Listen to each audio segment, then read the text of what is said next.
Welcome to Mufc Realist TV. Mick Ruby in the house yet again with the daily transfer bomber, as we have João Sousa Pinto, a credible journalist down in Portugal, on United stand, confirming all along what I've been saying regarding this man over there, Viktor Gyökeres. What is the truth? What is the situation? Of course, if you've been following me on my timeline, we're quite accurate speaking to Gyökeres camp, and I also understand from tier one journalists. And there's been rumor means the saying there's been bids coming in from Gyökeres left, right, center. Arsenal are in pole position, which is not actually the truth. Guys, in this video, we're going to dive right into it from United stand. Credit to Beth Tucker and United stand. Guys, do me a massive favor. You know what to do. That's it. Like and subscribe. Let's send it. And Garnacho! Has the Premier League ever been more challenging? Will you be in the dugout at Old Trafford on Sunday? I will be here. Definitely. I don't know. Okay, let's go. Okay, let's go, people. This is the Transfer Bomber news on this day of recording, 25th. And of course, we're talking about the man of the hour, the transfer mystery, the transfer saga. Where is gonna go? Viktor Gyökeres. Of course, there's been some conflicting reports. Nobody really knows. Even Fabrizio Romano are spinning the plates and lying to all of us. Ben Jacobs is doing a great job, but Mick Ruby likes to keep it a little bit close shave. Of course, if you've been following me on my timelines, I've been saying it from all along, there is no preference from Gyökeres. Gyökeres will join any club that will bid on the 55 plus 10 add-ons, which was originally agreed with Hugo Vienna, the sporting director, ex-sporting director of Sporting. And of course, you've seen that there's been conflicting reports that Gyökeres is angry because why? The sporting director the president of Sporting doesn't really want to honor what was agreed. And the Gyökeres camp, including Ali Dursun, and Hassan Santiaka and Patrick Poldevard, the legal representatives, are kind of saying, well, listen, you are in the mud, Mr. President. We have this in writing. But however, there is some conflicting reports, but a lot of media has been spinning, saying that, yeah, he has chosen Arsenal. Listen, he hasn't chosen anyone as of yet. What is going on at the moment is what I've been saying all along. The agency camp and the president are now trying to sort this out. What is actually the bidding price? It's going to get closer to what actually was agreed with Hugo Vienna, £55 million plus 10 add-ons, which was originally agreed that Gyökeres could leave. I've been saying that quite a long. But however, Manchester United would have made, Gyökeres would have been a Man United player, according to Fabrizio Romano's report, 99%, if United would made Champions League. I've also been adamant, I was pretty much the first to say that Gyökeres wants Man United either or without Champions League. He doesn't have any preference. Of course, Champions League is what he fancies, but he's actually the overall vision and the project. So let's, without any further ado, guys, let's dive into what João Pinto from Portugal was saying at the United stand earlier. Let's do this, people. Because I am joined with Sebastião Sousa Pinto. Sebastião, can you hear me? Sebastian is a very credible Portuguese journalist that is very close connected, for your information, with Sporting Lisbon. Yes, thank you. Can you hear me? Yes, I can hear you. Am I pronouncing your name right there? Yes, Sebastião Sousa Pinto. Sousa Pinto. It's close. Yeah. Okay, I'm close. Thank you. I'm sorry if there's anything that's not pronounced in the absolute correct way. But thank you for joining us.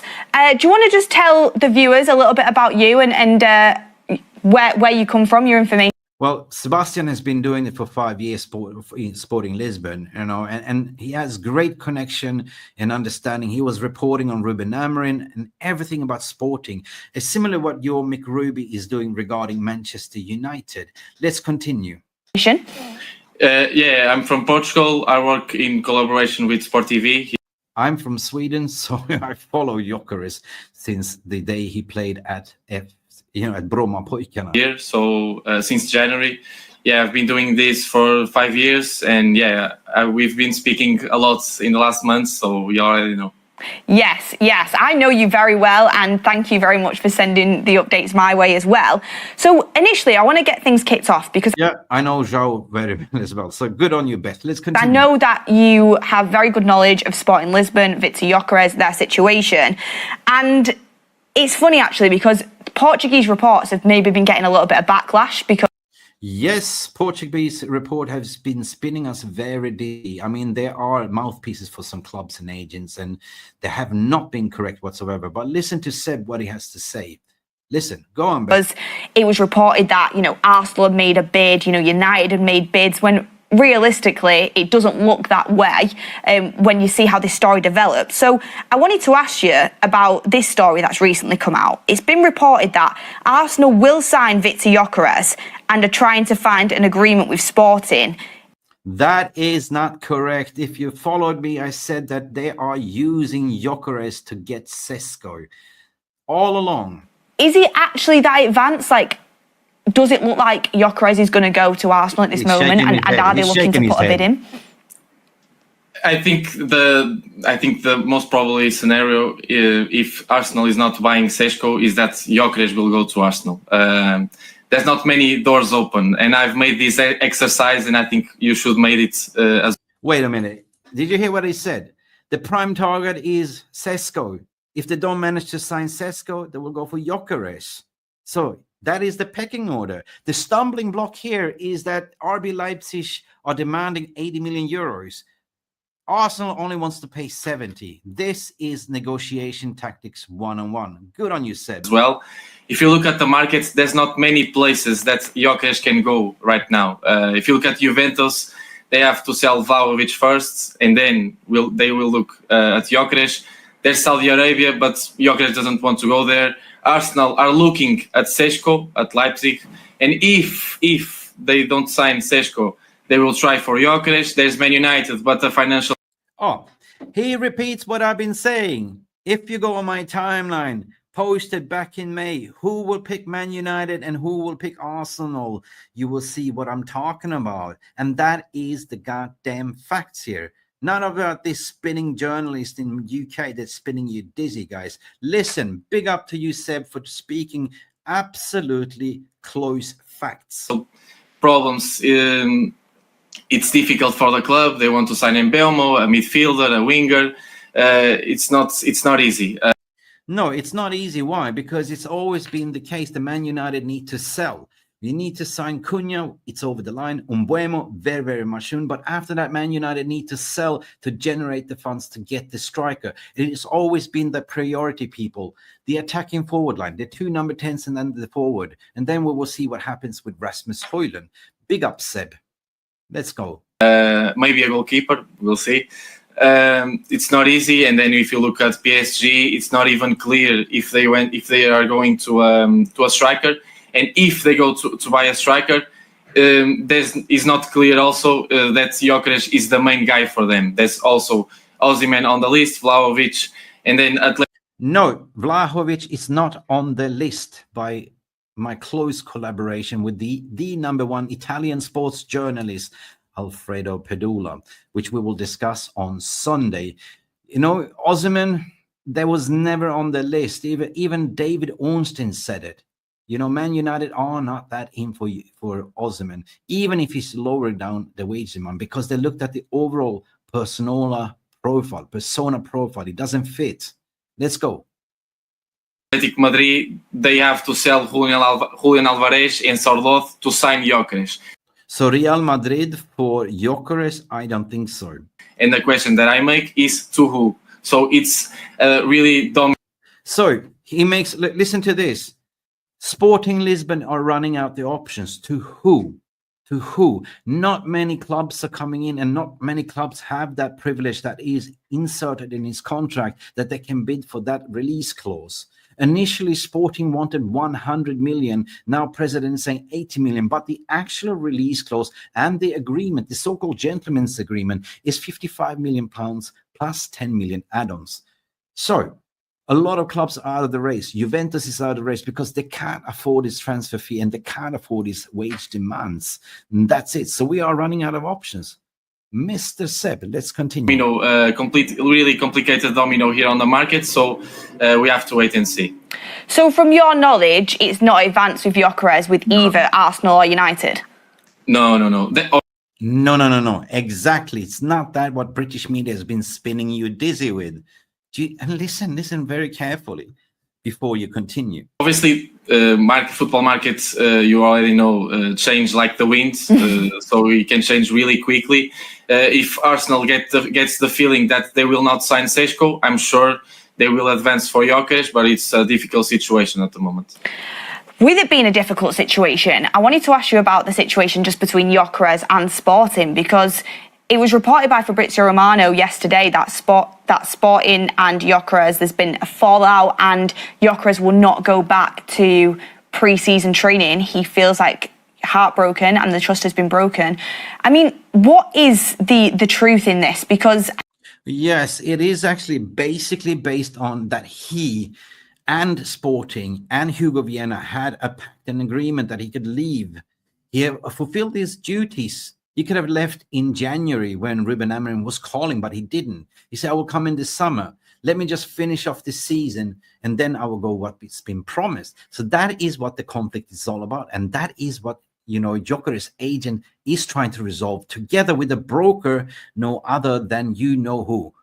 Jorge Mendes. Let's go. I think Gyökeres feels as if he's been betrayed, as if the pact has been broken, and then maybe Sporting feel a different side of things. Yeah, I think maybe they will not appear on trainings in the first days. I don't know. We have to wait and see. He already told Sporting's president that he wants to leave. And he's already said goodbye to everyone. So everyone knows that he was going to leave. But the thing is that there's not many opportunities on the market. So there's no offer on the table. There was never an offer. Either from Arsenal or Juventus, there's no offer to Gyökeres or Sporting. Or Manchester United, because they're trying to figure out what the hell is going on. We were being told clubs was being told 55 million plus 10, and then you saw the reports that the Sporting president said, no, I will not be held for ransom. I want 80, 100, and that's never going to be the case, guys. That is never going to be the case. João Pinto, no. We don't like this Portuguese stuff. We like Sebastian Pinto. I don't know. I think it can be games from each part, and it is game for the gallery. That is what it is. The president of Sporting wants to have a bidding war, which he expected to have. But now he sees that nobody is coming in for a bidding war. So it is a little bit of stalemate. But I think if the player is forcing the move, the player always wins. This is the one to watch, people. This is the one to watch. We have to wait and see. It's a really difficult situation. Have you heard that Amorim specifically is pushing for Gyökeres, and if they've had any sort of conversations? Because I know you know a lot about Ruben Amorim from his time at Sporting. Yeah, obviously he's a top player, and Gyökeres, since he became famous, let's say like this, because he was great at Coventry, but since his time at Sporting, he was with Ruben Amorim, and obviously Man United wanting a striker. I think Gyökeres fits perfectly the Premier League. I'm sure United and Ruben Amorim will try to sign Gyökeres.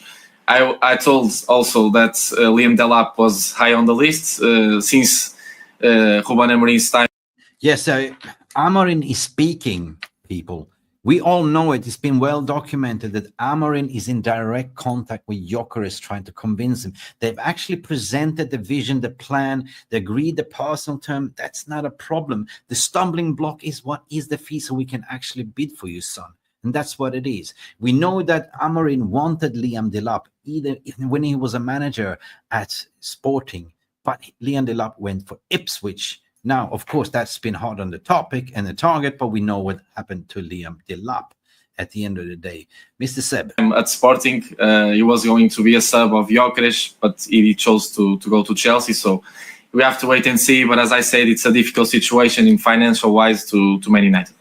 So Man United needs to sell to buy. That's what I've been saying all along. After Umbueno, after Cunha, Man United needs to raise capital, and then Jadon Sancho needs to go. Rashford needs to go. Anthony Dos Santos, that will generate money, and plus more. They're even selling Dan Gore, which is a homegrown talent that could fund this. And Onana will potentially go after Beyond did. Let's go, Sebastian. Yeah, no, I think a lot of people didn't realise this at the time, that when Amorim was at Sporting, they were actually looking at Delap at the time. Yes, he was going to be a sub, but then he chose to go to Ipswich, so he rejected Amorim 2 times. It's true. Sporting went to sign a striker, and it was Conrad Harder that was going to Brighton, but then the transfer window closed in England, and in Portugal we had 2 more days of the window, and then Sporting signed Conrad Harder to be the sub, but he was going to be Delap if he chose to go to Sporting. It's interesting that, because I think a lot of people at the time thought that Delap was the club's choice and Gyökeres was Amorim's choice, but Amorim had agreed to Delap being the priority target, and that might have affected things with Gyökeres, because just... No, that's not really the truth. I will tell you exactly, and this will be well documented on my Twitter timeline. There was 2 plans, basically. If Man United, plan A, would have made Champions League by winning Europa League, they would both sign Gyökeres as the prime target and Delap as number 2 striker target and get rid of Rasmus Højlund. That didn't happen, and plan B was to retain Gyökeres, to go all in for the most experienced striker. Of course, the fancy Liam Delap, but we know what happened. Liam Delap didn't want to join Man United, and he went to Chelsea after all. That is the truth. Just as United seemed to be Gyökeres' second choice after Arsenal, it seems like he might have been United's second choice after Delap, and that might put off the player a little bit. I'm not sure about it. I have to say, obviously, you have to see all aspects, because Liam Delap was 30 million quid, Gyökeres is 60. So that's 30 million apart. So it's way different. Obviously, it depends on financial availability from the club and how fast Man United want a new striker. So that can depend. And that's why Man United was going to try Delap. Then they failed to qualify to Champions League. And now I'm sure if Gyökeres at the end of the market is still available, and if United is not buying a striker and they have the funds to do it, I think it will happen. Thank you very much for that. No, he said it. He thinks it will happen. He thinks it will happen. Guys, let me know your thoughts and feelings, because I'm getting like really, really tired regarding this. You know, I've been trying to provide a voice of reason. I've been trying to be accurate. I've been slated on Twitter. I've been saying this quite a while. And if you just look at what I posted up early, add to the stage, Mick, please remove this and add this to the stage. On my Twitter timeline, posted May the 20th. Who will go to Arsenal and who will pick Manchester United? This coming weeks will tell. Certainly will. So guys, don't get your knickers twisted, right? This transfer saga regarding Gyökeres will happen. He will get a move. He will not go back to Sporting. And what Mr. Pinto said himself, right? Sebastian said himself, they are running out of options. And let me just dissect it more, to be honest. Let me just dissect into more, because this I posted just recently before I went live. Okay. Gyökeres, according to Sebastian Sousa Pinto, just confirmed something that I've been reporting on for weeks. At the moment, there is no official offer for Arsenal or any club for Viktor Gyökeres. Now, I continue my story since I've been following it and reporting on it quite regularly. The factual situation is following. No bids made yet, as clubs are trying to understand what is actually the conflicting prices. Initial agreement was made with ex-sporting director Hugo Viana on £55 million plus 10 add-ons. Sporting is running out of option as they expected a bidding war, according to the president. He said, I won't be no hold for ransom. I want 80, I want 100, ain't gonna happen. Gyökeres is waiting for the club to resolve the conflict between him and his agent. He's currently on holiday, chilling. Gyökeres has never given any priority to Arsenal, despite Fabrizio Romano coming up with a blatant lie over United. He's open for both clubs, but values to play for Amorim again. So basically what I'm trying to say, he is open to play for both Manchester United and United. But of course, if you're a player, your ambition, you want to play for Champions League, but not for Arsenal, certainly. Arsenal, stylistically speaking, Benjamin Sesko has always been on their radar for many, many years, at least 2 years. Andrea Berta came in recently as a sporting director, so what Andrea Berta is trying to do is playing simple the game. Number one striker target for Arsenal has always been the Swedish Alexander Isak. Number two, Benjamin Sesko, and they're utilizing Gyökeres. If they don't get any of these targets, they will turn to Gyökeres. But in the meantime, cool and composed. Where will he go? Let me know in the comments below, because I certainly believe that he will become a Manchester United player. According to Erik Niva from Sportbladet in Sweden, and also this expert commentator in Viasat Football, saying, I am 100% convinced that Gyökeres will be playing for Manchester United next season. I didn't say that, but I certainly believe. Keep your eyes on the price, guys. This has been Mick Ruby from MEFC Realist TV. You know what to do. This is me giving my update. No time for comments because I got to catch a flight. But you know what to do. Like and subscribe. And also leave a comment what you think. What do you think about this story? Viktor Gyökeres to Manchester United. The false claims that there has been bid for Arsenal. That is it, people. Thank you. Stay beautiful. And I should see you until the next time. I'm jumping on a flight. I'm out of here.